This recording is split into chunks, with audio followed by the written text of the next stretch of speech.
Stop right there. I know what you're thinking. You believe the last argument, the last comment, the last insult was about that moment. No, it was about your future. Provocation is a steering attempt. Your reaction is a steering wheel. And whoever can grab that wheel can redirect your destiny. Listen carefully. Life's greatest robber does not always break in with a gun. Sometimes it knocks with a notification. The enemy doesn't need to stop your gift if he can stir your temper. He doesn't need to close the door if he can get you to run past your own gate. The war is invisible, but the fruit is visible. Rage today, regret tomorrow, impulse today, detour tomorrow. You must understand this. If they can control your emotions, they can hijack your assignment. We are living in a time where being bothered is marketed as bravery. Outrage is entertainment. Clapbacks are currency. Everybody is explaining, defending, subtweeting, posting receipts, and calling it keeping it real. But the truth is, that's not real. That's slavery. Emotional slavery. Wearing the clothes of authenticity. They trigger you and you dance. They push a button and you perform. They whisper and you howl. And while you're winning comments, you're losing capacity. While you're gathering likes, you're forfeiting leadership. Dreams die in the comment section, not because they are weak, but because someone needed applause more than they needed alignment. Stop right there. Do you really want your future negotiated by whoever can offend you quickest? Do you really want your legacy drafted by your latest outburst?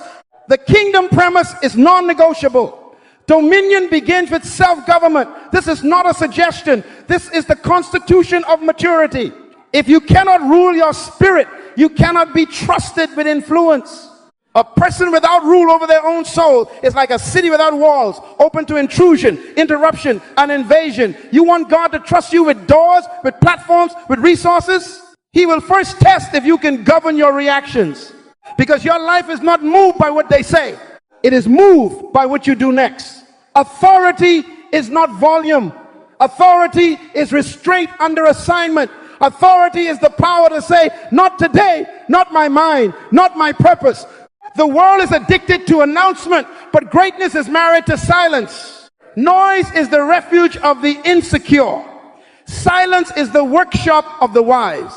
Now, let me clear the confusion before it contaminates your understanding. Calm is not passivity. Silence is not fear. Being unbothered is not pride. Don't twist wisdom into weakness. The lion does not respond to every barking dog, not because it's proud, but because it's purposeful. Calm is proof you are submitted to a higher authority than the moment. Silence is a strategy to conserve power for the real battle, not to surrender in the skirmish. Unbothered is the discipline of refusing to trade your destiny for dopamine. The problem is not your passion. The problem is your permission slips. You keep handing your emotions to people who never earned access to your spirit. You keep allowing the urgent to kidnap the important. Until you understand that your peace is your passport, you will keep being detained in places you were never assigned to stay. Listen carefully. The enemy studied your patterns. He knows how to bait your temperament. He knows the tone that pricks your pride, the rumor that insults your name, the look that provokes your insecurity. He doesn't waste new tricks on old traps. Same bait, different faces. Same hook, different captions. Will you keep taking it? Will you let temporary turbulence dictate your eternal trajectory? You were designed by a manufacturer who placed purpose inside of you. That purpose is your assignment. It is specific, it is holy, and it is jealous. Purpose refuses to share a calendar with petty. Vision refuses to share a bed with drama. Destiny refuses to be co-signed by rage. When you give your reaction to small things, you mortgage big things. I need to confront a lie that has kept many of you shallow, distracted, and dependent. If I don't say something, they'll think I'm weak. That's a lie from the pit of hell designed to keep you noisy and empty. Jesus stood before accusers and did not waste his breath, proving himself to those who were not his audience. Strength is not proven by clamor. It is proven by composure. The fruit of the Spirit is self-control, not self-display. You want to be great? Then shut up and build. Let your excellence answer what your words cannot. Let your results refute what your arguments never will. Counsel sharpens you. Commentary distracts you. Show your blueprint to builders, not to spectators. Protect your peace like it's your most valuable possession, because it is. Where are we going with this? I am not here to make you polite. I am here to make you potent. I am not training you to be quiet for quiet's sake. I am training you to be strategic under fire. By the time we are done, you will not be a slave of the moment. You will be governed by mission. We will install a repeatable method that keeps you calm under pressure, silent under provocation, and unbothered without becoming cold. We will build a rhythm that resists manipulation, a cadence that protects vision, a discipline that refuses to be rendered by reactions. But you must start by repenting for letting strangers lease your mind. You must break covenant with the addiction to immediate response. You must decide today, I no longer give my steering wheel to irritation, to offense, to pride. I take it back in the name of assignment. So I ask you, who holds your wheel? Is it that family member who knows how to push that exact button? Is it that coworker whose sarcasm lives rent-free in your head? Is it that online stranger you will never meet, whose comment can divert your whole day? Or is it the Spirit of God, the governor of your soul, anchoring your reactions in wisdom, in patience, in purpose? When you are governed internally, no external storm can kidnap your direction. Calm is authority under pressure. Silence is strategy in warfare. Unbothered is focus in motion. This is not a personality type. This is a leadership requirement. These are not preferences. These are protocols for destiny. Make a covenant right now with your future. Begin to whisper this into your own soul. I refuse to be steered by offense. I refuse to surrender my assignment to agitation. I refuse to make permanent decisions out of temporary emotions. The delay is not a denial. The process is not punishment. This training is preparation. And as you choose this path, your life will begin to move from reaction to rulership, from noise to knowledge, from explanation to execution. You will not need to prove yourself to anyone. Your fruit will do the talking. When they provoke you, you will not descend. You will discern. When they bait you, you will bless your future by staying focused. And you will discover the paradox of power. The quieter your soul becomes, the louder your authority speaks. Now listen carefully, because if you miss this, you will keep winning arguments and losing assignment. Kingdoms do not advance by noise, they advance by government. Every true kingdom extends its influence through order, law, and disciplined administration. And the first territory your king expects you to govern is not your office, not your followers, not your family. It is you. Your mind, your mouth, your moods, your minutes. Stop right there. I know what you're thinking. I'm waiting for God to open the big door. No, that's not the next door. The next door is self-government. The king never gives cities to people who cannot run a room. And the room I'm speaking about is the room inside your chest. Dominion is not first over problems out there. It is dominion over impulses in here. If you cannot be trusted with your temper, why should heaven trust you with territory? The truth is, there are only two identities in moments of pressure: reactors and rulers. Reactors are thermometers. They only mirror the temperature of their surroundings. Rulers are thermostats. They set the climate according to assignment. Reactors are driven by impulse, urgency, and offense. Their lives are emergency rooms with no chief physician. Rulers are guided by purpose, timing, and conviction. Their souls have a government seated on the throne. Which are you? Don't answer with your intentions. Answer with your patterns. Do you wake up and wait for someone else's drama to decide your day? Do you let a tone, a rumor, delay determine your energy? Or do you stand up each morning and convene a council in your soul, reminding your appetites who is king here and what today is for? Spiritual childhood is loud, defensive, and easily triggered. It demands to be heard.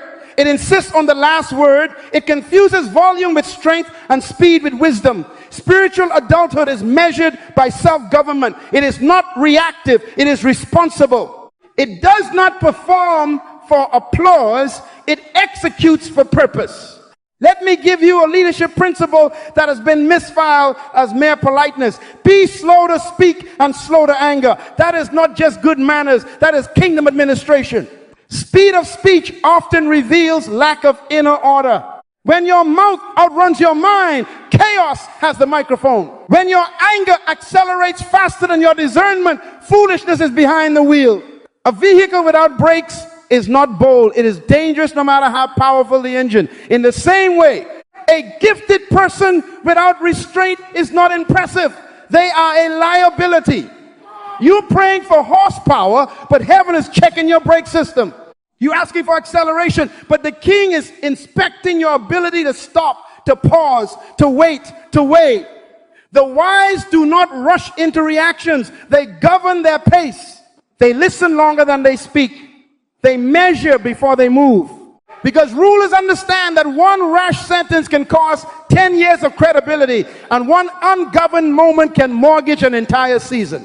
Peace, then, is not an emotion you chase when the storm calms down. Peace is a position you occupy while waves are still talking. Peace is not flimsy. Peace is government. It is your inner alignment with the rule of God inside you, an embassy of heaven built within your chest. When you are positioned in peace, the environment loses its jurisdiction over your responses. You stop renting your equilibrium to headlines, to gossip, to delays. Your soul has a border. Your mind has customs and immigration. Not everything gets in. Not every thought gets residency. Not every provocation gets a passport. You must understand this. You are sovereign territory under the king's authority. Until you understand that peace is a position, you will treat it like a mood and wait for everything around you to behave before you behave. That's childhood. Adulthood says, my peace is not for sale and my posture is not negotiable. I decide my climate under the king's command. Now let me come into your house. Before you learn what to say to people, you must learn what to say to yourself. Internal leadership precedes external leadership. You keep rehearsing speeches for your critics, but you have no daily briefing with your own soul. You address the crowd while neglecting the cabinet meeting within. That's why your mouth betrays your mission under pressure, because your mind was never led before the moment arrived. Start here. Speak to your emotions like a leader. Tell your anger, you will not be my interpreter today. Tell your insecurity, you will not be my counselor today. Tell your ego, you will not be my spokesperson today. Command your tongue. Stand down until wisdom speaks. Command your schedule. We don't chase everything. We choose assignments. Counsel sharpens you, but your own counsel to your soul stabilizes you. You coach everybody else. It's time to coach yourself. Some of you have mistaken busyness for government. You are running, posting, fixing, arguing, and calling it leadership, but inside you there is no constitution. Listen carefully. Government is not activity, it is order. Government is not noise, it is structure. Government sets laws for access. Who can enter your mind and when? Government sets budgets for energy. What gets your attention and how much? Government establishes courts. How grievances will be handled and which offenses will not be tried. Government appoints ambassadors. Which words will represent you and which will never leave your mouth. When your inner government is in place, provocation becomes a test you are prepared to pass, not a surprise attack that exposes your immaturity. I feel a correction coming, and I won't soften it. Many of you justify your outbursts by calling them authenticity. That is not authenticity, that is anarchy in the soul. The king did not redeem you to remain a riot inside. He brought you into a kingdom where order creates freedom and boundaries protect purpose. Boundaries are not selfish. Boundaries are sacred. And the first sacred boundary is your own mouth. Be slow to speak. Be slow to anger. Be quick to hear first God, then wisdom, then context. That slowness is not weakness. It is weight. It is the mass of character settling your reactions so you don't float away with every breeze of offense. Do you want to know why heaven delays some promotions? It is not because God is against you. It is because gravity has not formed in your soul. A balloon rises fast and bursts faster. A stone settles and stays. The process is building weight in you, so your authority will not be helium that looks impressive and disappears. Let the work be done. Let the brakes be installed. Let the laws be written. Let the position of peace be established. Then watch. Your words will carry a different tone. Your presence will calm rooms. Your decisions will lengthen horizons. People will sense that you are not a slave of the moment. You are a steward of a mandate. So today, sign a constitution in your heart. Enshrine this law. I will not be driven by impulse. I will be governed by assignment. Write it again. I will be slow to speak, slow to anger, swift to listen, quick to obey. Announce this decree to your mind. We answer to purpose, not to provocation. And when the old patterns try to stage a coup, you stand as the rightful authority and you say, not here, not now, not anymore. This is the first proof of spiritual adulthood. Not how loud you can respond, but how well you can rule yourself. When you can't be easily moved by the wind, you're ready to be moved by the Spirit. When you are no longer rented by reactions, you are ready to be entrusted with responsibility. Govern yourself and watch how the King extends your borders. Stop right there. I know what you're thinking. That's just how I am. I'm passionate. I'm fiery. I speak my mind. No, listen carefully. That confession is not identity. It is an excuse masquerading as honesty. The Spirit does not produce instability. The Spirit produces order. The fruit of the Spirit is not tantrum. It is temperance. The kingdom does not bless you to be a slave of your own patterns. The kingdom crowns you to rule them. You were manufactured by a wise creator who embedded governance into your design. So when you say that's just me, what you may be saying is, I have not yet submitted that part of me to the King. Until you understand that personality is not Lord and preference is not law, you will defend a prison as if it's your palace. Don't misunderstand me. I'm not denying your wiring. I am denying your wiring the right to defy your assignment. You were not born to be driven by moods. You were born to be led by mandate. Calm, then, is not a quiet temperament. It is a royal posture. It is inner rulership authority under pressure that refuses to be rushed into chaos. Calm is the ability to keep your climate stable while the weather changes.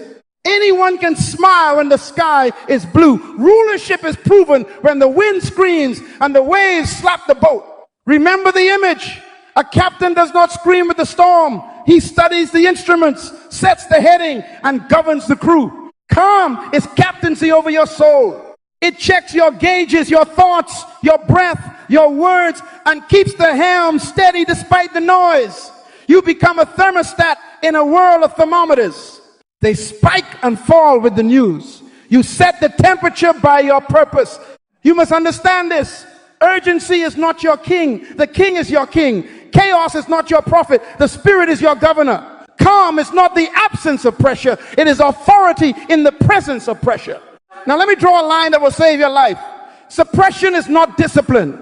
Suppression hides emotion. Discipline governs emotion. Suppression stuffs your feelings in the basement and calls it holiness, but the mold grows and the house gets sick. Discipline brings your emotions to the council chamber, names them, and assigns them their seat under the constitution of purpose. Suppression produces sickness, bitterness in the bones, sarcasm in the mouth, explosions at random hours. Discipline produces strength, clarity under fire, patience with timing, power without the performance. Suppression pretends you aren't angry. Discipline tells your anger where to stand and what not to say. Suppression denies the storm and sinks silently. Discipline acknowledges the storm and trims the sails. Don't lie to yourself in the name of spirituality. The king is not asking you to be numb. He is training you to be governed. Pressure does not create character. It reveals government. Storms don't manufacture leaders. They expose them. When life squeezes you, what comes out was already inside. If your reflex is panic, you have not been practicing peace. If your response is slander, you have not been feeding on wisdom. If your instinct is clap back, your soul is being coached by applause rather than assignment. Calm under pressure. It's not magic. It is muscle memory from private discipline. Remember the master sleeping in the boat while the waves testified against him? That was not indifference. That was dominion.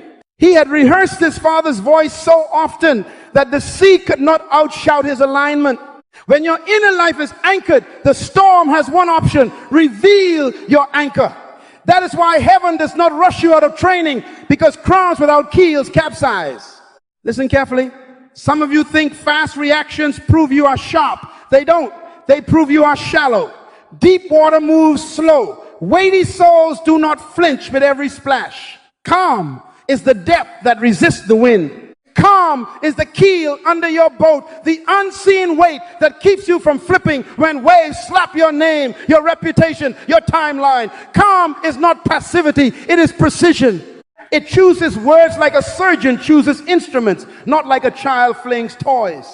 Calm is not what you do because you're weak. It is what you practice because you are responsible. You don't let the clock of crisis dictate your pace. You move by assignment timing, not by anxiety timing.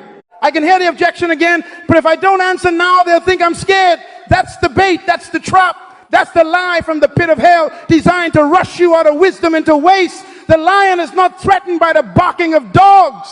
The lion does not sprint to every sound, because the lion knows the sound does not change the throne. You need to decide whether you want to be perceived as strong or actually be strong. Perception burns energy. Reality builds legacy.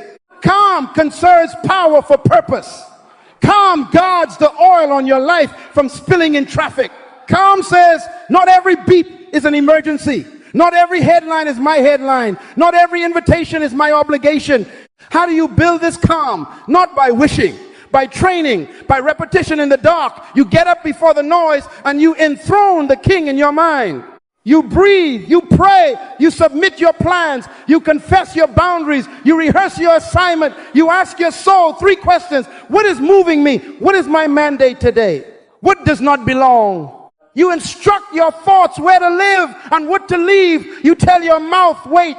You tell your hands, build. You tell your feet, stand. Success is not spectacular. It is a series of quiet, consistent decisions nobody claps for. The world is addicted to announcement. Greatness is married to silence. And calm is the wedding ring evidence that you are covenanted to purpose, not dating distraction. Let me correct a final confusion. Calm is not coldness. Calm is not detachment that cannot love, cannot feel, cannot weep. The king himself wept, but he did not weep as a captive. He wept as a king. He felt fully and governed perfectly. That is your model. Feel deeply, but don't be driven cheaply. Care sincerely, but don't be carried away senselessly. You are allowed to feel the wind on your face. You are not allowed to hand it the wheel. This is maturity. This is dominion. This is leadership over you before leadership over anything else. Until you understand this, you will mistake noise for power and speed for success. But once you understand it, you will become dangerous to distraction. Calm becomes your default posture, your soul on assignment, your mind under order, your decisions paced by wisdom rather than pushed by worry. And from that posture, you are ready for the next strategy. Because hear me, calm is the internal government. Silence is the external policy. Calm keeps you from exploding. Silence keeps you from leaking. Calm secures the borders of your heart. Silence secures the borders of your mouth. When the inside is ruled and the outside is measured, you cannot be rented by provocation. You cannot be redirected by noise. You cannot be hijacked by hurry. Your life becomes an embassy of the king, and your presence begins to carry a peace that out-argues every critic without saying a word. We are going there next. But settle this now. Calm is your crown under pressure, and you will not trade it for the cheap jewelry of drama. Listen carefully. Calm is your internal government. Silence is your external policy. Policy shapes borders, defines access, regulates trade. In the kingdom, your words are the currency and your silence is the vault. Noise is the refuge of the insecure. Silence is the workshop of the wise. The world screams, respond now. But the king whispers, stay on assignment. Stop right there. I know what you're thinking. If I don't say something, they'll run over me. No, that's the trap. Many arguments are not requests for truth. They are invitations to abandon your post. Every provocation is a draft notice pulling you off your building site into a street fight you cannot win, even if you feel victorious. The problem is not that you don't have a voice. The problem is that you spend it where it brings no return. The truth is, silence is not surrender. It is a boundary that protects your assignment. You don't owe everyone a reaction. You don't owe every ringing bell your attention, every barking dog your reply, or every tag your time. Not every question deserves an answer. Not every accusation warrants a defense. Not every rumor merits a rebuttal. Why? Because your life is an embassy, and embassies do not respond to every knock. They respond to authorized appointments. When your mouth is open to everything, your spirit becomes vulnerable to anything. When your calendar is available to chaos, your destiny forfeits its discipline. You must install a policy. I speak by assignment, not by agitation. I answer by purpose, not by pressure. I don't manage impressions, I manage instructions. Let me lay down a leadership principle that will preserve your oil. Selective speech. There is counsel that sharpens you and commentary that distracts you. Maturity learns the difference in real time. Counsel loves truth, asks for context, partners with your future. Commentary loves drama, hunts for angles, and is paid in your attention. Counsel is invested in your success. Commentary is addicted to your reaction. Counsel will challenge you quietly and walk with you through correction. Commentary will parade your moments publicly and feed off your flare-ups. You must show your blueprint to builders, not to spectators. There's a difference between welcoming guidance and entertaining gossip. Guard your process like your life depends on it, because it does. Consider your king's model. He knew when to teach, when to question, when to tell a story, and when to answer with silence. Traps were set with words. He refused to be lured into debates designed to discredit his mission. In one moment, he stooped and wrote in the dust while accusers demanded a verdict. He would not allow their urgency to become his agenda. In another, he stood before a ruler, hungry for spectacle, and answered him nothing, not because he lacked words, but because he held authority. Listen to the wisdom of that posture. Silence conserved power for the cross, not for petty courtroom theatrics. Timing was holy. Purpose was jealous. Vision was guarded. If the sun would not waste breath on those committed to their angle, why do you keep funding confusion with explanations they won't honor? I must warn you with love and with steel. Every time you explain yourself to people committed to misunderstanding you, you finance their control over your emotional energy. Explanation is expensive. It costs attention, clarity, and focus. When your day is spent defending your intention to people who prize their interpretation over your instruction, you are paying rent to an apartment you do not live in. The enemy cannot steal your assignment, so he leases your energy through endless conversations. You think you are proving your innocence, but you are just proving your availability to be moved. Stop being available to be moved. Start being committed to be sent. You do not owe a dissertation to a mocker, a statement to every accusation, or a reply to every mention. You owe your obedience to your king and your fruit to your generation. Don't misunderstand me. I'm not telling you to be silent because you're scared. I'm telling you to be silent because you are strategic. Silence is not weakness. It is selective warfare. Silence is an invisible fence around your peace and your focus. Silence is a fast from foolishness. Silence is quality control for your influence. It tells your emotions, we do not release product that is not approved by wisdom.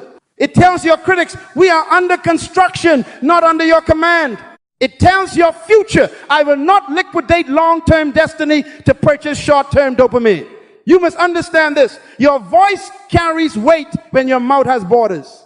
When everything draws words out of you, nothing draws wisdom out of you. But when silence guards your reservoir, your speech becomes rain in season, not mist in the wind.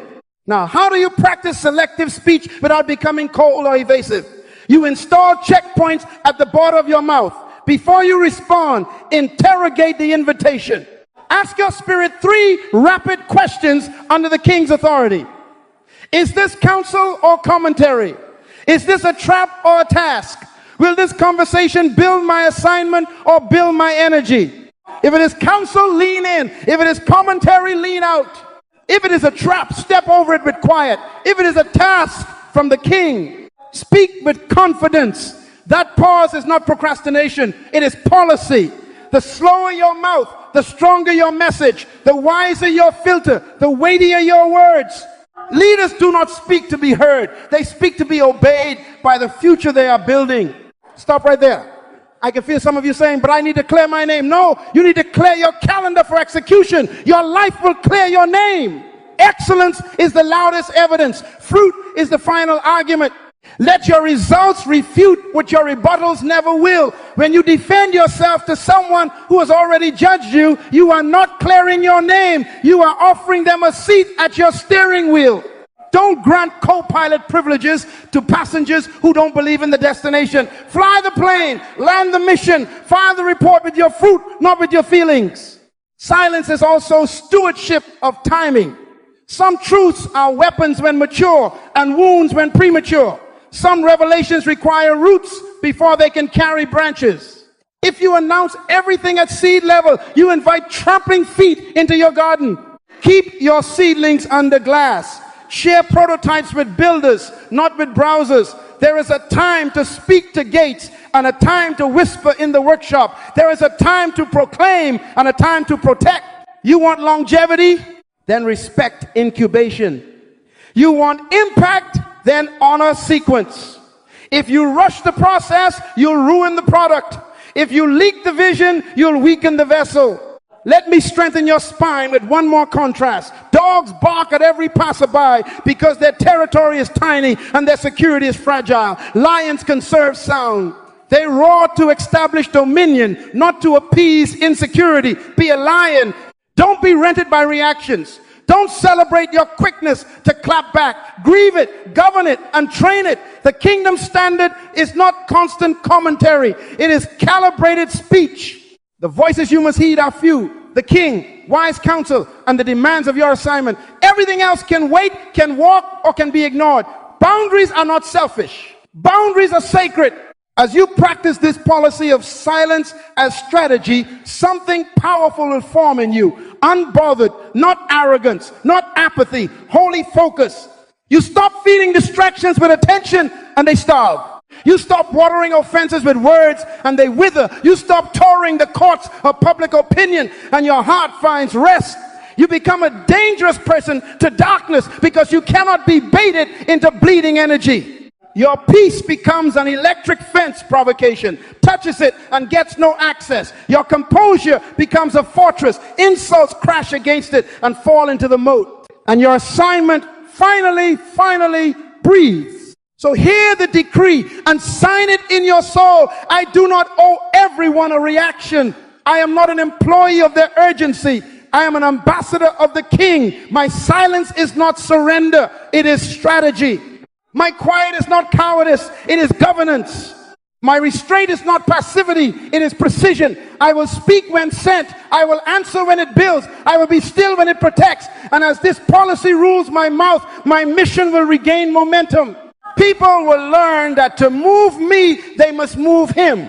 And since he is unshaken, so am I. Let him talk, let him test, let him bait, let your life speak. Your fruit will be the announcement. Your peace will be the press release.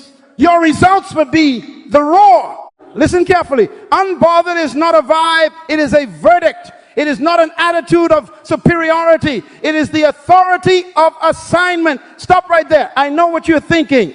If I'm unbothered, won't people think I don't care? No. That's a confusion planted to keep you reactive and therefore predictable. Unbothered in kingdom language does not mean emotionally unavailable. It means emotionally governed. It means your heart feels, but your purpose leads. It means your affection is intact, but your attention is expensive. It means your compassion is deep, but your compass is fixed. You are anchored enough to stay on mission while storms audition for your focus. Unbothered is the dignity of a soul under orders. Orders that do not change because someone else is loud, urgent, or offended. The problem is not that you feel. The problem is that you feed. You keep feeding distractions with your attention, and then you call it discernment. You feed provocations with replies, then pretend it's ministry. No, what you feed grows, and what you starve dies. You must understand this. Being unbothered is not arrogance. It is refusing to trade purpose for petty reactions. You are not better than them. You are busy with him. You are not cold. You are called.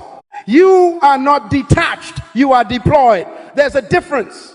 Let me confront a quiet addiction that's keeping many of you in spiritual adolescence. Validation. You don't need the last word. You need the last dose. You think that one more explanation will satisfy them and settle you. But that last word is a drip for keeping you dependent on their approval to feel complete. That's a lie from the pit of hell designed to keep you shallow, distracted, and dependent. If you need validation to start, you're not ready to finish. If you need applause to continue, you're not built for longevity. And if you need to clap back to feel strong, you've already surrendered your strength to their stimulus. That's not adulthood. That's addiction dressed in confidence. Who told you that your identity must be negotiated in public to be secure in private? Who told you that your name is safe in their hands? You were designed by a manufacturer who wrote your specifications before anyone had an opinion about you. Your purpose is not a group project. It is an assignment. Assignments are specific. They're customized. They're unique. Until you understand design, you will misinterpret every distraction as personal. Hear me. Most distractions are not attacks on your personality. They are attacks on your design. The enemy doesn't care about your favorite color. He cares about your calling. He is not threatened by your style. He is terrified of your stewardship. He does not need to defeat you. He only needs to divert you. If he can get you to leak energy into trivialities, he can bankrupt your momentum without touching your bank account. Let's talk costs. Being easily bothered is expensive. You hemorrhage time, minutes arguing, hours defending, days recovering from emotional hangovers you could have avoided. You hemorrhage creativity. Ideas that could have been born become stillborn because your mental womb is busy incubating old conversations. You hemorrhage spiritual sensitivity. The whisper of the spirit gets drowned by the echo of the crowd you keep entertaining. You cannot build while you are constantly reacting. You can't hold a hammer and a megaphone at the same time. You can't design the future with a critic in your ear and a bruise in your heart. This is why some of you feel stuck, not because the path is blocked, but because your peace is bleeding out through 1,000 self-chosen cuts. Let me give you a picture. Imagine trying to sail across purpose while tiny hands keep tugging your anchor chain. They are not strong enough to sink you, but they are constant enough to stall you. Every time you bend down to swat a mosquito, you stop marching like a lion. Don't be a mosquito manager. Be a mission steward. Your attention is the currency of your destiny. Spend it like a king, not like a beggar tossing coins to every jester. Protect your peace like it's your most valuable possession, because it is. Boundaries are not selfish. Boundaries are sacred. And unbothered is a boundary word it marks, where provocation stops and purpose proceeds. Some of you will push back, but what if they're wrong about me? Don't I owe myself a defense? Here's the truth. You don't owe yourself a defense. You owe your destiny development. Your life will be your defense. Excellence is evidence. Fruit is final. The maker is your witness. When you are unbothered, you are not indifferent to truth. You are confident in timing. You understand that some vindications are processes, not posts. You realize that trying to fix every comment is like trying to chase every leaf in the wind. You end up exhausted and empty-handed, while the tree that needed pruning goes untouched. This is where identity must be recovered. You are not random. You are not an accident. You are not a mistake. You were born as an original. And most people die as a copy because they spend their lives auditioning for rooms they were never assigned to enter. Stop auditioning. You already have a role: son, daughter, ambassador, builder. The kingdom does not pay for extras in scenes it did not write. When you remember who manufactured you, you stop negotiating your value with consumers. Show your blueprint to builders, not to critics. Share your process with covenant counsel, not with casual commentary. Guard your process like your life depends on it, because it does. Now let me sharpen the knife. Unbothered is not a switch. It is a structure. It is built by policies you enforce against your old patterns.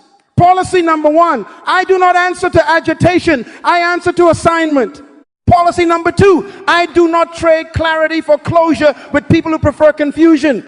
Policy number 3, I do not let urgency rewrite my calendar. Policy number 4, I do not explain what fruit can prove. Policy number 5, I do not feed distractions. These are not suggestions, they're requirements. Write them on your walls, on your screens, in your mind. Repeat them until your nervous system understands your spirit's leadership. Stop right there. Don't misunderstand me. I'm not instructing apathy. I'm commanding discipline. Unbothered does not mean you never confront. It means you confront on assignment, not on impulse. Unbothered does not mean you never correct. It means you correct in season, not under pressure. Unbothered does not mean you never speak. It means your words are ordained, not ornamental. That is maturity. That is leadership. That is self-government ruling your reactions so that your responses carry royal weight. But here's the hinge. If calm, silence, and unbothered are fruits, then you must cultivate roots. You cannot harvest what you never planted. You cannot demand composure you never trained. What you practice in secret will govern you in public. So what are you practicing when nobody is watching? Are you rehearsing conversations you'll never need to have? Or are you rehearsing scriptures that will steady your soul? Are you scrolling for stimulation? Or are you sitting in stillness until your heart hears marching orders? Are you drafting clapbacks or are you drafting plans? Seeds grow in the dark. Roots go down before branches go up. If you rush the process, you'll ruin the product.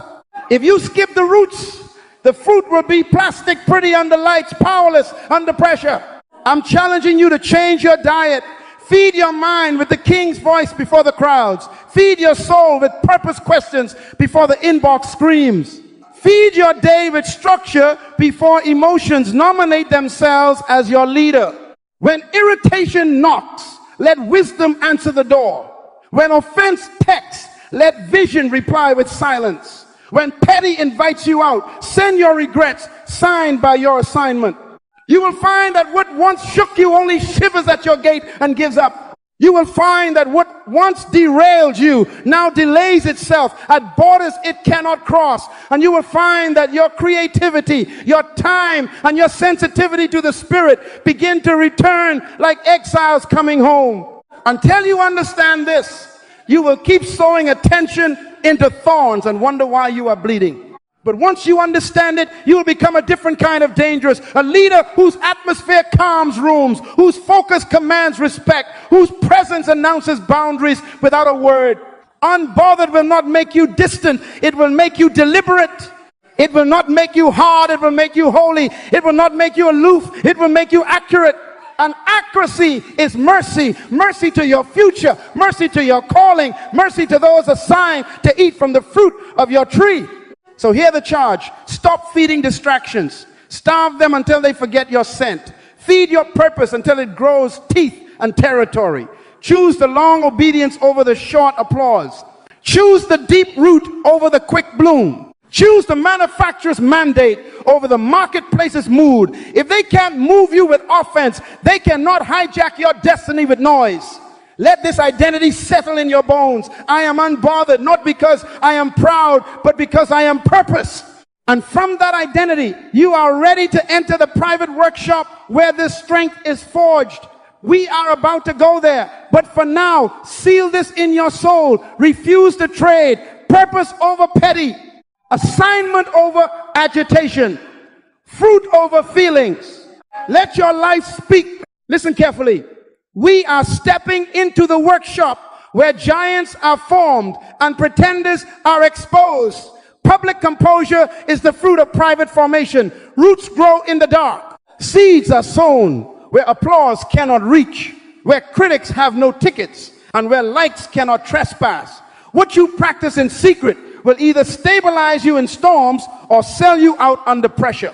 Stop right there. I know what you're thinking. I just need better situations, better people, better environments. No, that's a lie designed to keep you powerless. The problem is not always the environment. The problem is the emptiness of your internal environment. The truth is, you bring your untrained emotions into every room and then blame the room for the noise that originated in you. Until you understand that hidden places are holy places, you will keep seeking public victories without private roots, and the first strong wind will embarrass your branches. Let me give you the kingdom lens. The process is not punishment, it's preparation. Hiddenness is not neglect, it's nurture. Delay is not a denial, it is development. When a seed is planted, it does not see the sun at once. It disappears beneath the surface and dies to what it was to become what it's designed to be. It doesn't look like progress, it looks like burial. But under that soil, miracles are ordinary. Moisture meets design, pressure meets potential, darkness meets destiny. Roots are negotiating with gravity so that branches can one day negotiate with wind. If you rush the process, you'll ruin the product. If you despise the dark, you'll be disqualified in the light. Your king has always trained leaders in obscurity, wilderness before ministry, caves before crowns, deserts before destiny unveiled. Why? Because pressure in private protects you from panic in public. The kiln that bakes the vessel keeps it from cracking when filled with glory. Don't curse the kiln that's curing your capacity. Now, let's confront the test you keep calling unfair. People don't just offend you, they reveal you. Trigger moments are x-rays. They expose what still owns you: pride that demands to be right, fear that dreads rejection, insecurity that craves applause, old wounds that still bleed when lightly touched. Stop right there. Don't mishear me. I'm not excusing their rudeness, I'm explaining your readiness. Offense is the classroom, not the curriculum. The curriculum is your character, your reflexes, your default meditations. Reactions are rehearsals performed without a script. They tell the truth about your training. When the cup is shaken, what spills was already inside. You must understand this. The enemy will use people to poke your unhealed places, but heaven will allow the poke to show you where to fortify. Until you learn to thank the test for its diagnosis, you will stay angry at doctors and ignore the disease. Here is the reflective practice that matures kings and queens. Before you ask, what did they do to me? You must ask, what did that situation touch in me? What string did it pull? What belief did it expose? What memory did it awaken? What lie did it agree with? This is not self-blame. This is self-government. You interrogate your soul so truth can sit on the throne, not trauma. You bring your heart into court under the light of the word and ask for a righteous verdict. Pride. Are you running this house? Fear. Are you holding the keys? Insecurity. Are you setting the agenda? When you locate the intruder, you evict it with repentance, replace it with truth, and reinforce the door with practice. That's deliverance with a blueprint, not just a moment of relief. Listen to me. Maturity is not the absence of triggers. It is the mastery of response. You cannot master what you refuse to measure. So what is the training regimen in the dark where applause cannot contaminate your motives? Prayer that listens as much as it speaks. Word that is not a slogan, but a sword memorized, meditated, and made muscular through repetition. Solitude that starves the noise until your inner compass can hear the quiet directives of the king. Honest self-review that refuses to baptize excuses. You wake up and report to the gym of your soul. You put your emotions under divine authority. You practice slowing your breath, lowering your voice, lengthening your pause, so that impulse is replaced by instruction. You sit with the scripture until it sits on you. You don't just read peace, you rehearse peace. You don't just quote restraint, you condition your reflexes with it. Noise is entertainment, silence is conditioning. The crowd trains your performance, the closet trains your power. Let me be painfully practical. Create trigger simulations in prayer.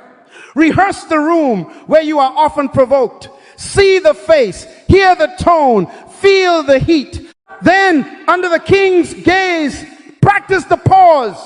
Practice the internal prayer, Father, govern me. Practice the question, is this agitation or assignment? Practice the sentence you will say or the silence you will hold. Do it 10 times. Do it 20. Build spiritual muscle memory so that when the real-time moment arrives, your spirit leads and your soul follows. Athletes run drills to remove hesitation. Soldiers drill under pressure to remove panic. Why do you expect royal composure without royal drills? The Spirit is your coach. The Word is your playbook. Obedience is your practice. Consistency is your scoreboard. Success is not the shout after, it is the stillness before. Stop right there. Some of you are protesting, I don't have time for all that. No, you don't have time to keep repairing what undisciplined moments keep breaking.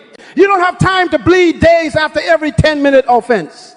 You don't have time to keep refunding your focus because you refuse to invest in your formation.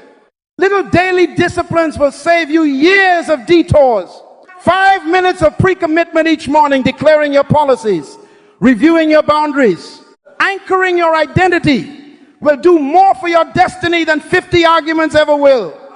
You must understand this. Your morning is the steering wheel of your day, and your secret place is the ignition. If the steering wheel sits in anyone else's hands, don't be shocked when you arrive where you never planned to go. Hidden seasons will also test your appetite. Are you satisfied with God's whisper, or do you need the crowd's echo? Will you keep building when nobody claps? Will you keep training when nobody texts? This is where authenticity is forged. In obscurity, motives are purified. In waiting, wisdom grows. In pressure, impurities surface to be skimmed off by the refiner. Don't despise that skim. Celebrate it. That sting you feel when pride is corrected, that is detox. That ache you feel when insecurity is confronted, that is eviction. That boredom you feel when you're fasting from noise, that is your soul breaking up with its dealer. Stay with it. Keep showing up. Keep drilling the pause, the prayer, the principle. Fruit doesn't argue.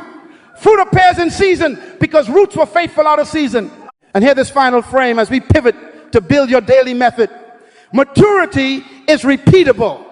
In the kingdom, greatness is not a mystery, it is a rhythm. Heaven does not ask you to guess, it gives you principles to govern your practice. We are moving from revelation to requirements, not suggestions, requirements. Policies you will enforce against your old patterns until your new reflex is royal. Your private war will be one drill at a time, one pause at a time, one prayer at a time, one principle at a time. Win it when no one is watching, and watch how boldly your life will speak where everyone is watching. Public composure is the fruit of private formation. Now we build a regimen that makes that fruit inevitable. Now we build, not theories, not slogans, requirements. These 5 are not negotiable, not inspirational wallpaper, not a mood you visit when you feel holy. They are policies of a government you, under the king, set to rule your emotions so your assignment is never held hostage by someone else's chaos. Listen carefully. Emotional dominion becomes practical when you follow a repeatable kingdom rhythm instead of your impulses. If you want a different future, you need a different reflex. If you want a different reflex, you need a different regimen. Stop right there. Don't tell me this is hard. What's harder is living as a puppet for every provocation. What's harder is paying interest on words you never needed to say. What's harder is arriving at a life you never intended because you kept handing out the steering wheel of your reactions. These 5 requirements put the wheel back in your hands. No, under his hand, so that your life moves by assignment, not agitation. Requirement 1, pause before you perform. Build a holy delay between stimulus and response. You are not an emergency service for everyone's emotions. Sirens will scream, notifications will flash, people will arrive breathless with their crisis and demand a performance from you on their timetable. You must understand this. Urgency is not always authority. The loudest voice is not necessarily the leading voice. Royalty is not rushed. Authority moves, measured. Jesus did not sprint to every accusation. He bent down and wrote in the dust. That was not apathy, that was rulership. So practice a holy delay. Breathe before you answer. Pray before you post. Count to 30 before you confront. Step outside to recalibrate before you step inside to respond. Make yourself a policy. I do not text when triggered. I do not make decisions when my pulse is preaching. I do not speak for my future when my now is inflamed. Create a sentence you can use on the spot. I'll get back to you in an hour. Let me pray and respond. I need a moment to think. That is not weakness. That is wisdom putting a governor on your engine so you don't skid off the road of destiny just because the curve is sharp. Slow is smooth. Smooth is strong. Strong is safe. Requirement 2, name the real threat. Often it's not their words, it's what their words are trying to steal: your peace, your focus, your confidence, your identity. Stop right there. I know what you're thinking, but they really offended me. Maybe. But offense is the costume. Theft is the plot. The enemy is subtle. He won't always try to take your money. He tries to pickpocket your mind. He provokes you to spend peace on pettiness. He pressures you to trade focus for friction. He suggests sentences that mortgage your confidence. He whispers lies that renegotiate your identity. Before you respond to them, discern what is under attack in you. Ask this question out loud. What is this trying to steal? Is it your sleep tonight? Your schedule today? Your credibility with your team? Your joy with your family? Your sensitivity to the spirit? Once you name the real target, you can protect the right treasure. Build a quick inventory in your soul. Peace, focus, confidence, identity. These are non-negotiables. Decide their value in advance. Write their price tags high. Then make the trade impossible. If the conversation will cost peace and pay nothing toward purpose, the conversation is too expensive. If the meeting will burn focus without building fruit, decline the invite. If the comment will erode confidence and erect no wisdom, your silence is an investment. If the exchange tampers with your identity, end it like you would end a fraud at your bank. This is not pettiness. This is protection.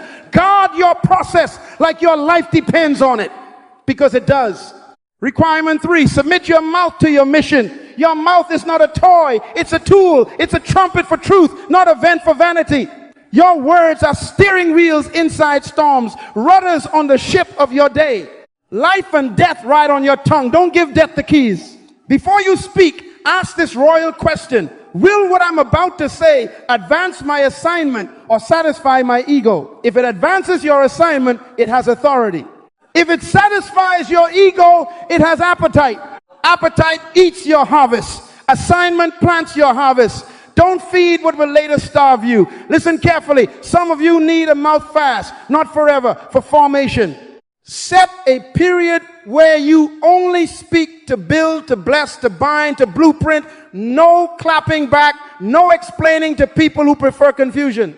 No public processing that makes you feel seen but makes your mission bleed. Practice gatekeeping phrases. That's not for me to discuss. My focus doesn't allow that conversation. I hear you, but my assignment requires silence right now. Teach your tongue to submit like a trained horse accepts the bit. Power without a bit will throw the rider. Talent without a bridle will throw your future. Submit your mouth to your mission until your statements are swords and your silence is a shield. Requirement 4. Refuse to argue with storms. Not every problem is your problem. Some chaos is bait designed to pull you out of character, out of position, out of pace. Storms don't always want your boat. They want your captain. If they can get you panicking, they don't need to sink you. You stare into the rocks yourself. Don't take the bait. I'm going to say it plain. Some arguments are traps with your name on them, carefully crafted to drain your virtue and display your anger. Wisdom says, stay in the boat, secure the anchors, check the compass, lower your voice. Jesus slept in a storm and spoke to it on his terms. He did not hold a town hall with the wind, neither should you. Build a storm policy. When your heart rate rises, postpone decisions. When sarcasm climbs to your throat, swallow it and replace it with a scripture, a breath, a pause. When someone demands an instant explanation, refuse instant litigation and request time for investigation. When a room turns combative, choose questions over quarrels. What is the goal here? What do we want to build? How can we move forward? If the room only wants entertainment through conflict, exit the stage. You are not a gladiator for spectators who bought cheap seats to watch your dignity bleed. Counsel sharpens you. Commentary distracts you. Know the difference and decline the circus. Requirement 5. Replace reaction with intercession and action. Pray first, then decide. Knees before keys. altar before answer, warfare before words. I'm not talking about a long ritual that uses prayer as procrastination. I'm talking about alignment. One whispered, Father, govern me, can do more than 1,000 fiery paragraphs. When you pray, you submit your surge to his strategy. Then you act the next right step, not the next loud statement. Fix what you can fix. Build what you were assigned to build. Apologize if you were wrong. Clarify where confusion reigns. Withdraw where wisdom requires distance. Send the email that moves the project. Make the call that ends the cycle. Draft the plan that prevents repeat offenses. Intercession aligns heaven to your heart. Action advances heaven through your hands. Reaction is theater. Intercession and action are government. Remember Nehemiah, invited to arguments on the wall. He replied, I'm doing a great work. I cannot come down. He prayed and he built. He posted watchmen and laid stones. He refused to trade progress for pettiness. Do the same. Pray and build. Watch and work. Don't come down. Now tie them together into a single rhythm until they become your nature. Pause, discern, align, decline, act, say it until it sits in your bones. Pause, holy delay, not dereliction. You slow the internal engine so wisdom can climb into the driver's seat. Discern, name the real threat so you guard the right treasure. Align, submit your mouth and motives to mission so words serve purpose, not pride. Decline, refuse the circus, reject the bait, step away from storms that only want your performance. Act to the next right step that advances the assignment, not the next loud statement that advances the drama. This is not a slogan. This is a system. Repeat it until reaction retires. Drill it until your reflex is royal. Morning by morning, review it. In the car, rehearse it. On your desk, write it. On your phone, set a reminder that simply says, pause, discern, align, decline, act. When a text arrives like a grenade, pause. When a tone cuts like a knife, discern. When your tongue heats like iron, align. When chaos throws a hook, decline. When the room needs leadership, act. Stop right there. I can hear the pushback. What if I mess up? What if I react before I remember? Welcome to the process. The delay is not a denial. It is development. The king is not grading you for perfection. He is growing you into dominion. Repent fast. Reset fast. Rehearse again.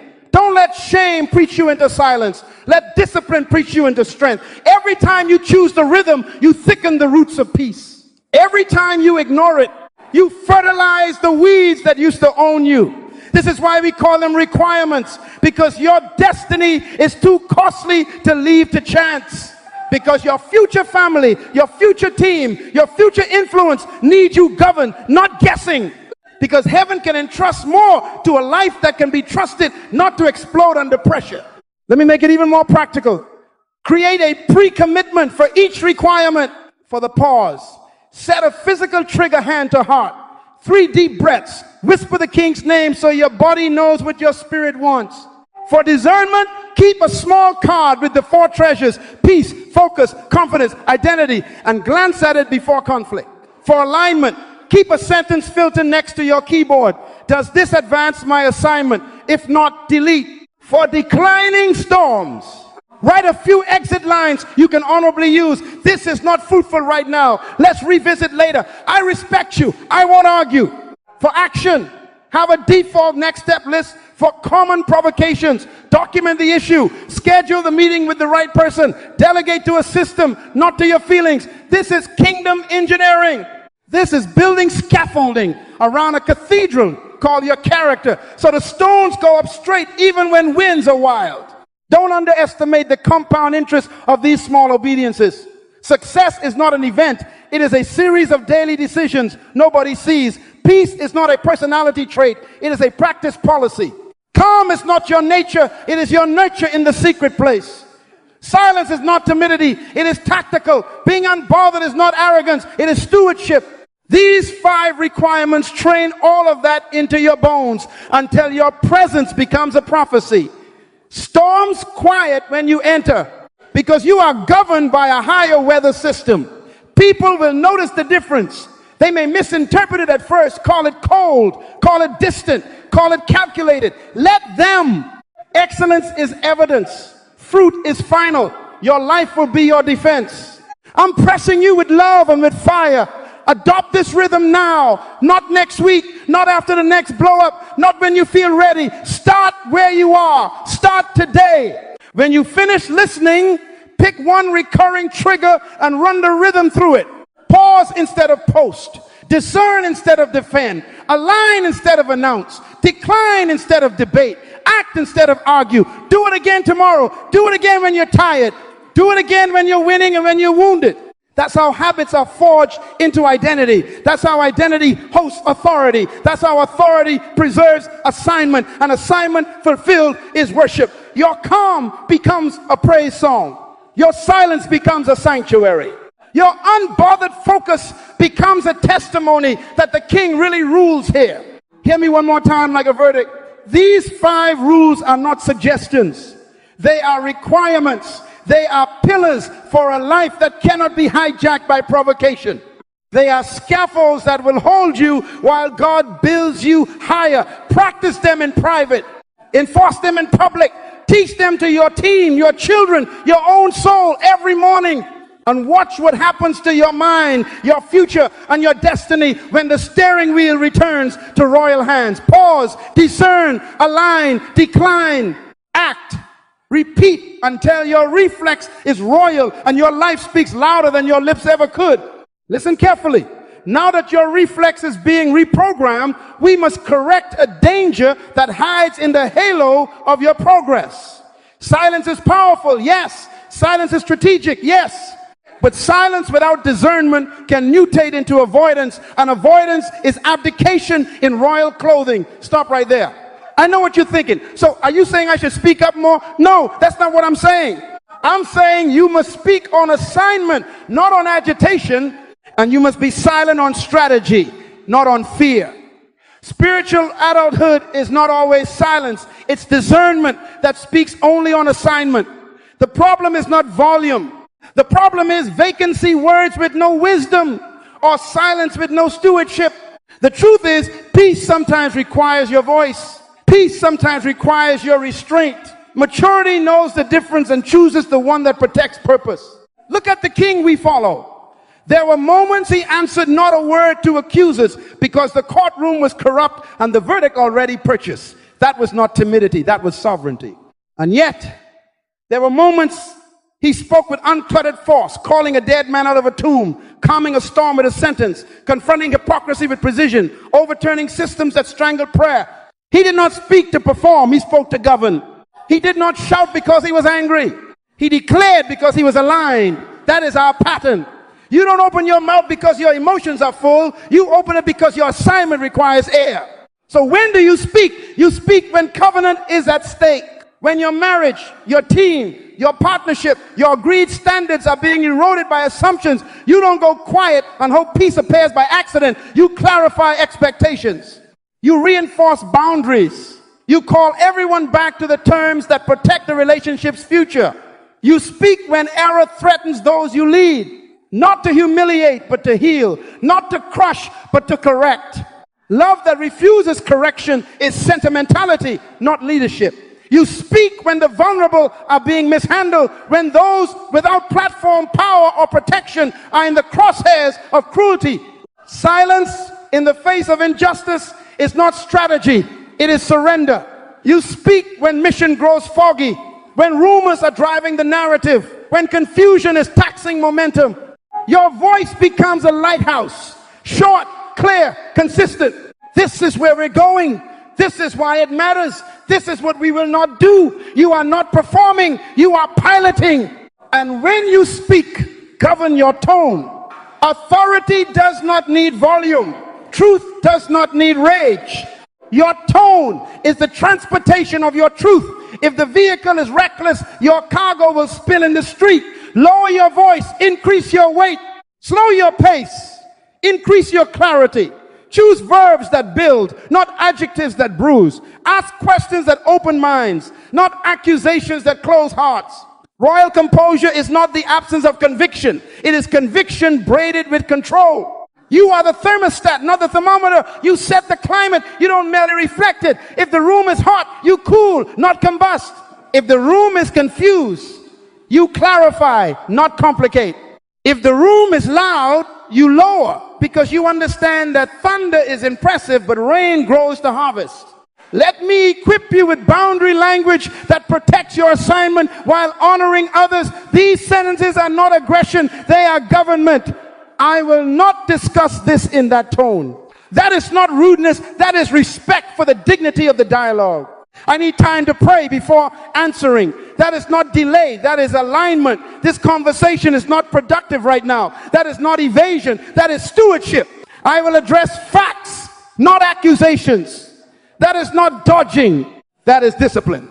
I prefer we speak privately, not on a thread. That is not secrecy, that is sanctity. I'm willing to reconcile, but I'm not willing to be disrespected. That is not pride, that is principle. Learn to say these calmly, consistently, and without apology. Boundaries are not selfish, boundaries are sacred. Now, when do you stay silent? You stay silent when the only casualty will be your ego and the only trophy will be your exhaustion. You stay silent when the debate is a bottomless well designed to keep you circling what produces no fruit. Endless arguments are amusement parks for insecurity. They light up your emotions and leave you empty.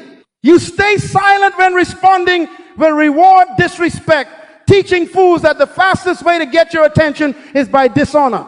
Don't subsidize bad behavior with your time. You stay silent when the timing is hostile to wisdom, when hearts are hot, ears are closed, and minds are drunk on adrenaline. Speak later when sobriety returns. You stay silent when a platform invites performance, not progress public forums where complexity is mocked, nuance is punished, and the crowd wants blood, not truth. Remember this aphorism: counsel sharpens you. Commentary distracts you. Choose counsel, decline commentary. Stop right there. Don't misunderstand me. Silence must never be the mask you wear to hide your fear of conflict. That is not maturity. That is immaturity in a tuxedo. Avoidance decays trust. Delayed truth rots culture. Some of you have mistaken peacekeeping for peacemaking. Peacekeeping hides problems under rugs and hopes time will vacuum them up.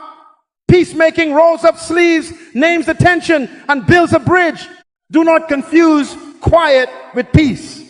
Quiet can be cowardice. Peace is constructed by courageous conversations carried in a governed tone. If you are a leader, you will be misunderstood, you will be misquoted, you will be manipulated. Your job is not to control their narratives. Your job is to steward your nature. Speak when assignment commands it. Stay silent when strategy requires it. Let me give you a simple decision grid you can run in 60 seconds before you open your mouth. Ask, is this my assignment? If it's gossip, no. If it's your team's direction, yes. Ask, is this the right time? If the pulse is sprinting and the room is spinning, probably not. Pause and reset the clock. Ask, what tone honors the king? If anger is writing the script, tear it up. If honor can carry the message, proceed. If you get 2 yeses, assignment and tone with a green light on timing, speak with clarity. If any are no, you owe no one an instant performance. Say, I'll return to this after I pray. This is how spiritual adults govern their gait. When you do speak, prepare as if your words build structures. Draft a sentence that names purpose before problem. I'm speaking because I want our covenant protected. Begin with honor.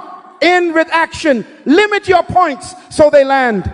Establish boundaries at the start. If we raise voices, we'll pause. Embed pauses in the middle so emotions can settle.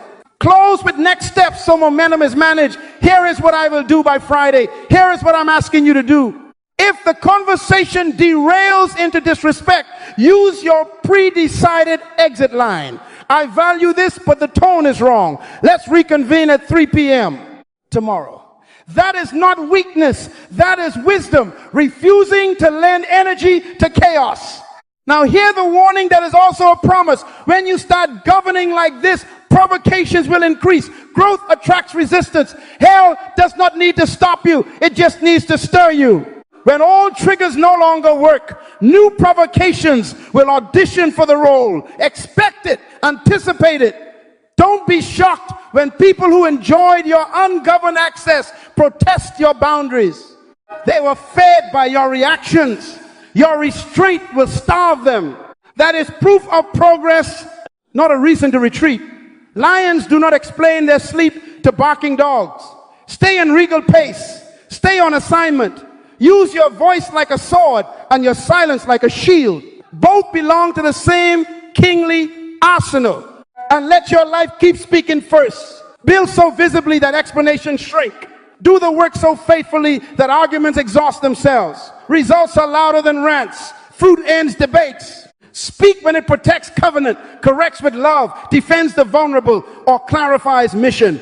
Stay silent when it would only feed ego, sponsor endless debate, or reward dishonor. Govern your tone so your words carry weight without wounding. Set boundaries with sentences that honor your calling and restrain chaos. And remember, the resistance you face as you enforce these standards is confirmation that your mind, your future, and your destiny are rising out of reach of manipulation.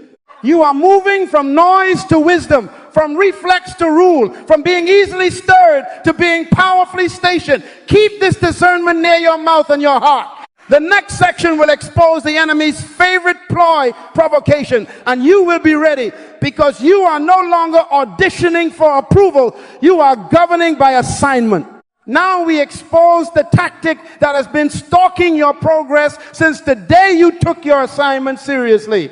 The enemy's favorite strategy is not always to block you, it is to bait you. He knows he doesn't have to slam the door if he can get you to drop the keys. He doesn't need to stop you, he just needs to stir you. If he can keep you offended, he can keep you occupied.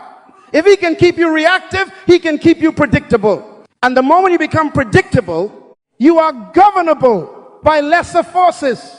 Listen carefully, your reaction is a steering wheel. Whoever turns it decides your direction. If a fool can make you rage on command, a critic can schedule your day, and a troll can design your tone, then your destiny is on leash to their immaturity. That's not a demon with horns. That's a strategy with history. Stop right there. I know what you're thinking, but I'm just being honest about how I feel. No, that's not honesty. That's ungoverned energy. Honesty without order is a riot in your soul. Kingdom honesty tells the truth, then places the truth under assignment. Watch the pattern because it repeats until you pass. The same type of person, the same type of comment, the same type of conflict keeps cycling back like a bad chorus, not because life is random, but because your lesson is still open. Think about it. Different faces, same spirit, different setting, same script, different day, same diversion. Why? Because your triggers reveal your training level.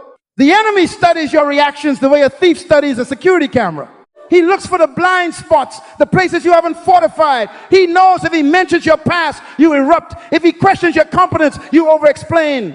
If he embarrasses you publicly, you go nuclear, predictable, governable, easy to pull. Until you understand this, you will keep repeating grades you were built to graduate. The truth is, every provocation is a test disguised as an insult, a curriculum wrapped in conflict. Pass it and the cycle ends. Fail it and the semester resets. Hear the verdict on your identity because identity breaks manipulation. You are not random. You were designed by a manufacturer who never releases a product without a purpose. That purpose is your assignment, and your assignment is too valuable to be auctioned to every argument. Your peace is not fragile china waiting to shatter with the first loud voice.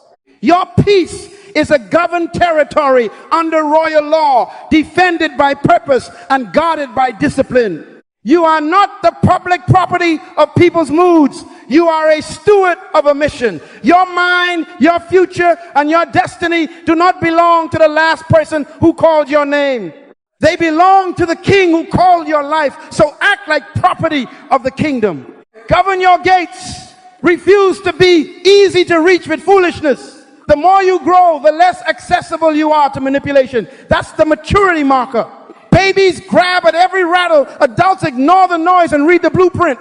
Let me expose the lies that provoke you so you can dismantle them on sight. If I don't answer, they'll think they won. That's a lie from the pit of hell designed to keep you shallow and showy. You don't have to attend every argument you're invited to. Winners don't sit in stands throwing popcorn. They are on the field executing the playbook. Excellence is evidence. Fruit is final. Let them mistake your silence for surrender while you quietly accumulate results they'll have to respect. Another lie. If I don't clap back, people will think I'm weak. No, noise is the refuge of the insecure. Silence is the workshop of the wise. Strength is self-government under pressure. Calm is not a personality type. It's proof of authority. One more. If I don't explain myself, they'll define me. Listen to me. Your manufacturer named you before they met you. You don't owe your critics a curriculum. You owe your assignment consistent execution. Definitions change when demonstrations arrive. So how does provocation warfare work in practice? It begins with surveillance, not spectacle. You must become a student of your own patterns. Where do you bleed? When do you boil? Whose words bypass your intellect and punch your history? Chart it. Name it, not to nurse it, but to neutralize it. The same spirit that tempted Esau to trade a birthright for a bowl of stew tempts you to trade a decade of destiny for a moment of satisfaction. That's the exchange. A quick fix that costs a long future. Don't do it. Kings don't sell crowns for cravings. When the familiar bait appears disrespect in public, deadlines used as manipulation, passive aggression, mask as concern, pause your body, pray with your breath, and ask the decisive question, what is this trying to make me prove? To whom and at what cost? If the answer doesn't advance your assignment, the conversation is too expensive for your calling. Decline with dignity, move with mission. Stop right there. I can hear the objection bubbling. But what about injustice? What about lies? Don't misunderstand me. This is not an endorsement of passivity. This is an insistence on priority. You speak when assignment commands it, and when you do, you speak as a governor, not a gladiator. You do not spend your authority on every slight.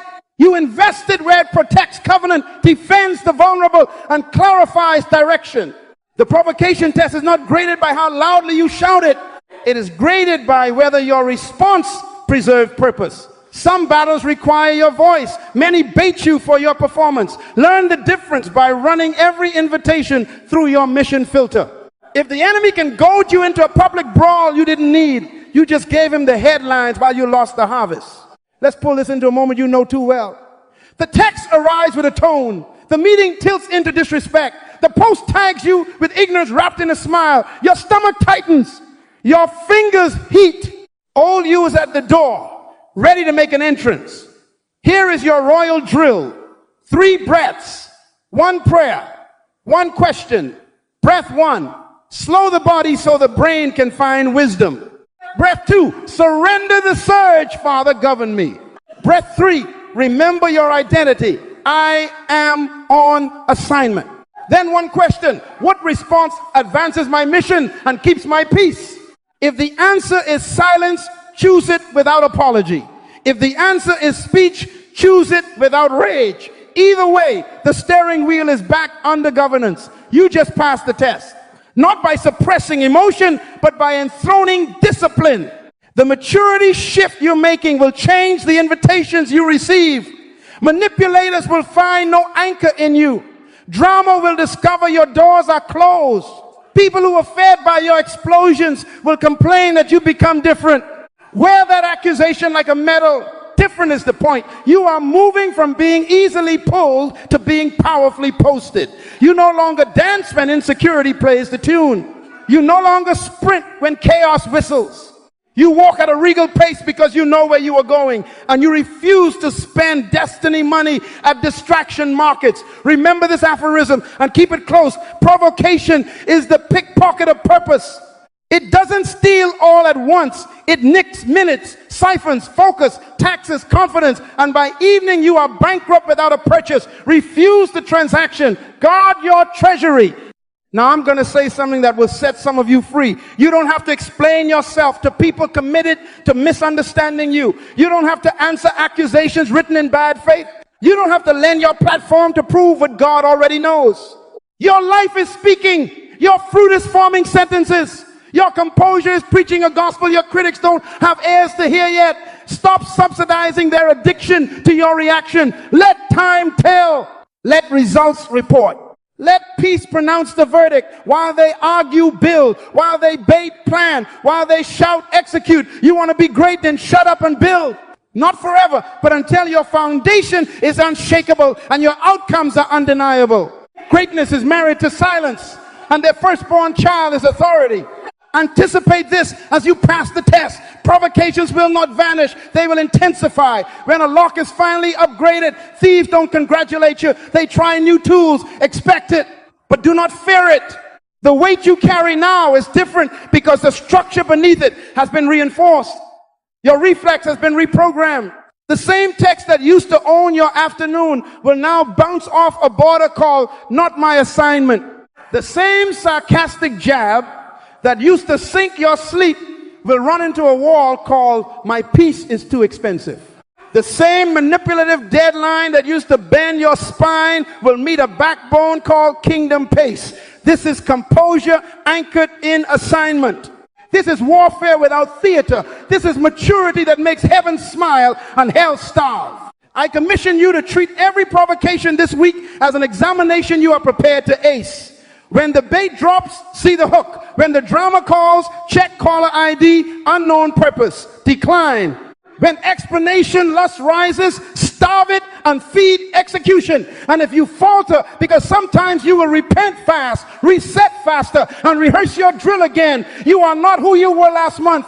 Your mind, your future, and your destiny are climbing out of reach of manipulation. You are governed now. And when a life is governed, a life can be entrusted. The enemy doesn't need to stop you. He tries to stir you. But you are unbothered by design, calm by discipline, silent by strategy, and vocal by assignment. Pass the provocation test and watch doors open that stayed locked while you were busy answering barks. A lion does not break stride for barking dogs. Keep your stride, keep your standard, keep your sight on the king's agenda. Your composure is not passive. It is powerful. It is your victory. It is your proof. It is the crown that cannot be knocked off by noise. Listen carefully. Peace is not an accident. It is a regimen. Calm is not a vibe. It is a discipline. Silence is not a mood. It is a method. Unbothered is not a hashtag. It is hard-won governance formed by repetition until it becomes reflex. You must understand this. What you don't train will betray you under pressure. That's why your mornings collapse into frantic reaction. Your afternoons catch fire. And your evenings rehearse arguments you didn't need to attend.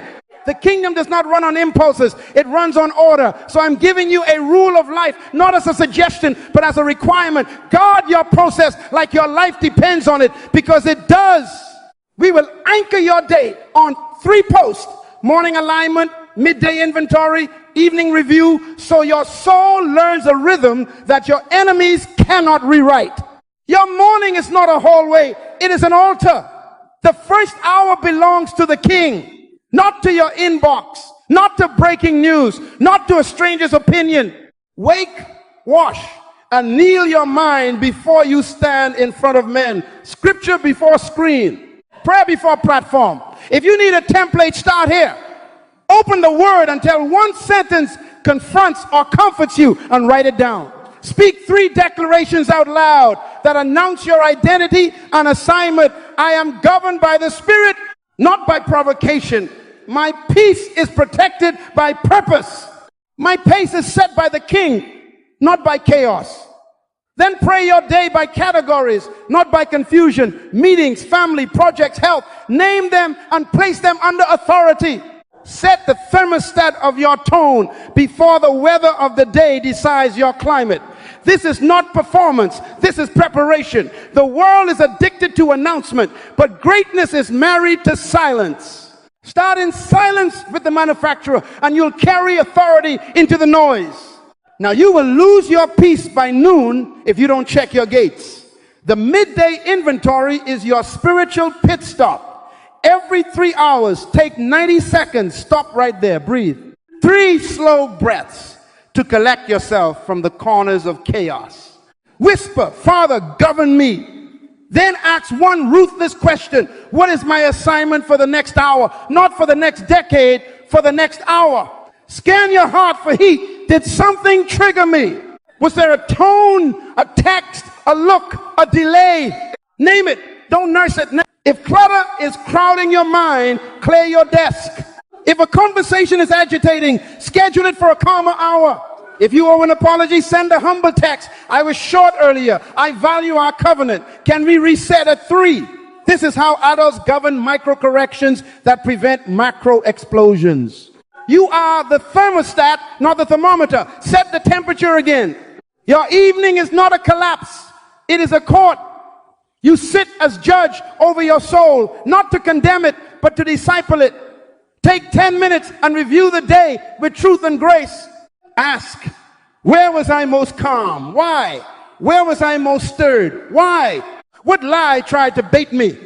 And what truth will replace it tomorrow? Who do I need to reconcile with? Write one sentence you can use in the morning. I value our relationship. The tone went wrong. Can we talk at 11 with honor? If you need to repent, repent. If you need to forgive, forgive. Release debts before you sleep so your spirit is not paying interest all night. Shut down the screens. They're carnival lights for insecurity.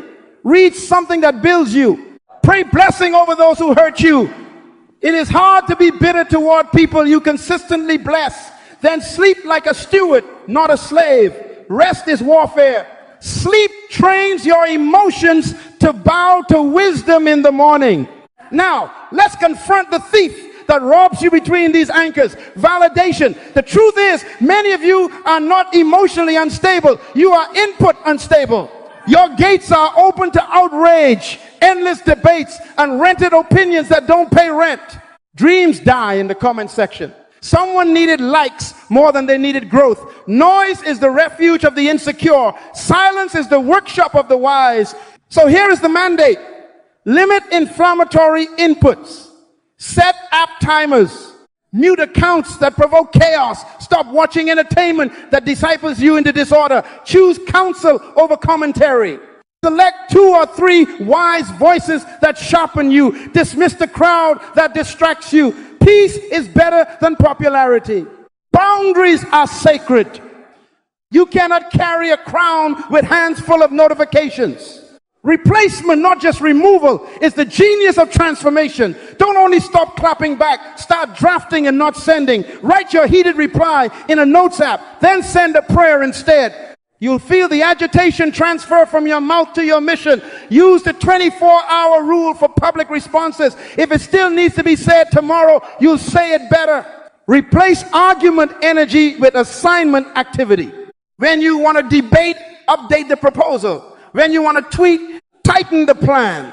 When you want to wander into outrage, walk into execution. Send the invoice, refine the pitch, read the chapter, do the workout, practice the presentation, call the client, fix the system. Every time you redirect energy from performance to production, you add a brick to your future. Excellence is evidence. Fruit is final. Let your fruit argue for you.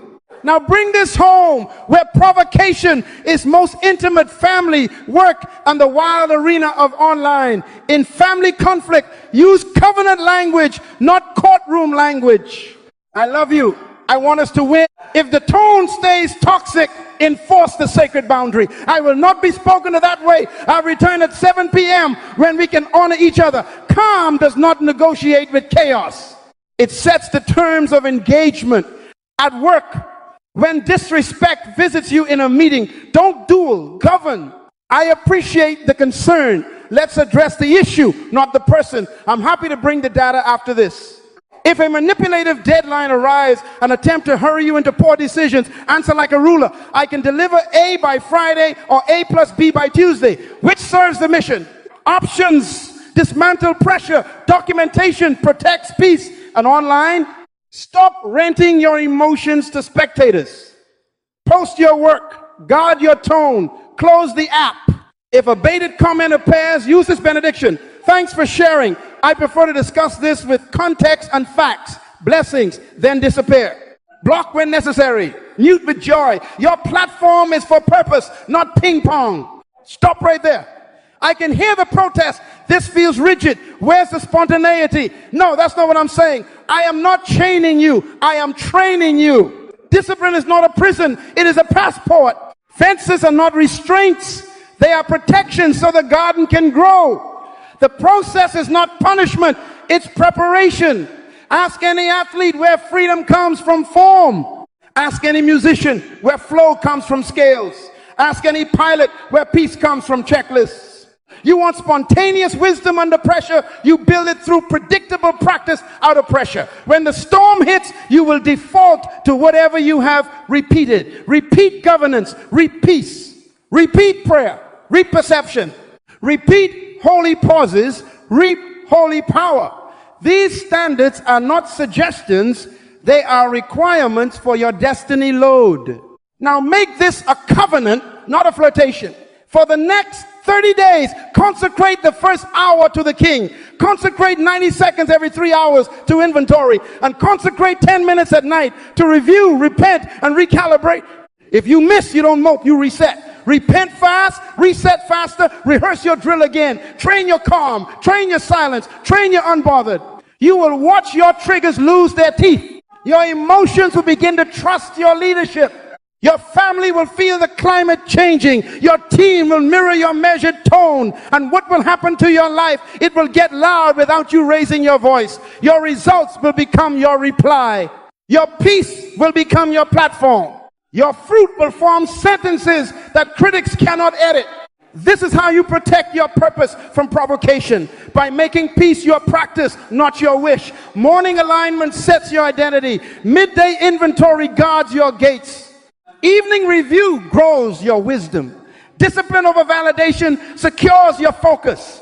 Replacement over removal redirects your power. Clear, calm boundaries translate your royalty into rooms that once triggered you.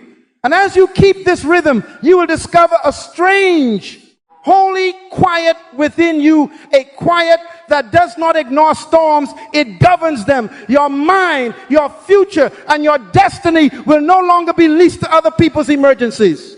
They will answer to one voice. Let your mouth become measured and your hands become busy. Let your calendar declare your convictions. Let your life speak. Listen carefully. We have walked through the battle you didn't know was deciding your future, the battle for the steering wheel of your emotions. We have exposed the bait, rewired the reflex, and installed a rhythm that turns panic into governance. Now hear the verdict and receive it as assignment. Destiny protection begins with self-government. Calm stabilizes you so storms cannot schedule you. Silence protects you so critics cannot wrench you.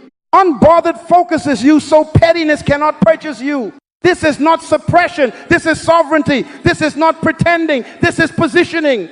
You are moving from noise to nobility, from performance to purpose, from reaction to rulership. That is the mark of spiritual adulthood. You can be trusted because you cannot be easily turned. Stop right there. I know what you're thinking. If I stay calm, won't people take advantage of me? No, that's a lie from the pit of hell designed to keep you theatrical and thin. Calm is not surrender. Calm is custody. You are taking custody of your mind, your future, and your destiny. So they answer to your king, not to random chaos. The truth is, if you keep reacting, you will keep repeating. Same bait, same blow up, same apology, same delay. But if you govern yourself, you will graduate. Doors that ignore noise open for order. Rooms that reward restraint will invite you to lead them. Influence increases when manipulation fails. Heaven entrusts more to those who refuse to be driven by less. Until you understand that your reaction is the steering wheel of your destiny, you will keep handing it to people who don't have a license to drive your life. Why do you keep giving strangers the keys to your future? Why do you keep letting an algorithm decide your attitude? Why do you keep letting yesterday's wound set today's pace? Take back the wheel, strap in your emotions, set your speed by assignment. Not every horn deserves your break. Not every tailgater earns your lane. You don't race with fools. You arrive at purpose. So here is the commission, and I am not asking, I am charging you. Stop volunteering for emotional chaos. Choose restraint as strength. Choose obedience over impulse. Choose peace over popularity. Choose purpose over provocation. Choose pace over pressure. You are a governor of a territory called your soul. Post the law at your gates. Enforce it with love, but enforce it. Your identity is royalty. Act like it. Your vision is sacred. Guard it. Your assignment is specific. Prioritize it. Your destiny is weighty. Train for it. Let me hammer the discipline into your bones one last time, because repetition builds reflex. These 5 rules are not suggestions, they're requirements. Rule number 1, morning alignment. Give the first hour to the king, so your identity speaks before opinions scream. Scripture before screen. Prayer before platform. Set your thermostat before the day sets your temperature. Rule number 2, midday inventory. Every 3 hours, 90 seconds, breathe. Ask, what is my assignment for the next hour? Name the trigger. Make the micro correction. Stare on purpose. Rule number 3, evening review. Sit as judge, not to condemn, but to disciple. Celebrate composure. Confront compromise. Repent, forgive, reset. Train tomorrow, tonight. Rule number 4, discipline over validation. Shut the gates to outrage. Pick counsel over commentary. Stop feeding your need to be seen. Feed your need to be solid. Success is a sequence of quiet decisions few will ever applaud. Rule number 5, replacement over removal. Don't just stop reacting, start redirecting. Convert argument energy into assignment, execution plan, build, study, ship, serve. Excellence is evidence. Fruit is final. Every time you keep these rules, you keep your hands on the wheel. The promise is just as clear as the warning. If you ignore this, your cycle returns. Drama sets the agenda. Fatigue writes your tone. Regret tucks you in. But if you obey this, graduation follows. Capacity expands. Trust increases. Influence widens. Why? Because quiet authority is the evidence of spiritual adulthood. When you can't be controlled, you can be entrusted. People will feel the climate you carry. Teams will mirror your measured pace. Family will borrow your tone. Environments will find their level around your peace. You won't have to raise your voice for rooms to listen. Your results will command the respect your reactions never could. Stop right there. Don't wait for a perfect Monday. Don't wait for an apology. Don't wait for the world to calm down. Start now. Start with your tongue. Discipline it to be clear, clean, and constrained. Start with your calendar. Put your piece on it like an appointment with destiny. Start with your gates. Silence a feed. Mute a manipulator. Decline a debate. Start with your breath. 3 breaths. 1 prayer. 1 question. You already have the drill. Now make it your DNA. The world is addicted to announcement, but greatness is married to silence. You want to be great, then shut up and build. Build your inner government. Build your boundaries. Build your blueprint. Let the fruit do the talking. And when they provoke you tomorrow, and they will remember what's true. You are not random. You are not on lease. You are not public property. You belong to the King. You are on assignment. You are a steward of peace. You are a governor of self. You are a carrier of quiet authority that unsettles insecure spirits and stabilizes shaking rooms. Walk in without hurry. Speak without heat. Decide without fear. Correct without cruelty. Lead without needing the applause. This is how lions move. This is how rulers move. A lion does not break stride for barking dogs. Keep your stride. Protect your sight. Guard your sound. Now lift your heart where you are and receive this as a commissioning prayer. Father and King, give this listener a ruled spirit, a heart established in your order. Give them a disciplined tongue that knows when to be silent and when to speak on assignment. Give them clear discernment to separate bait from battle, noise from necessity, commentary from counsel. Give them unwavering purpose that refuses to trade crowns for cravings, birthrights for bowls, futures for feelings. Anoint their mornings with alignment, their afternoons with alertness, their evenings with wisdom. Install holy pauses in their reflexes. Let peace be their atmosphere, composure their witness, and fruit their language. And as they keep their hands on the wheel, keep your hand on their life. Entrust them with more, because they are now governed by more than themselves. Go now with this decree settled in your bones. Your life will speak, not in tantrums, but in triumph, not with clamor, but with character, not to impress them, but to fulfill Him. Let your decisions declare your discipleship. Let your pace preach your priorities. Let your outcomes outlast their opinions. Keep the wheel, keep the standard, keep the king at the center. Quiet authority will be your signature, and the world will have to read it.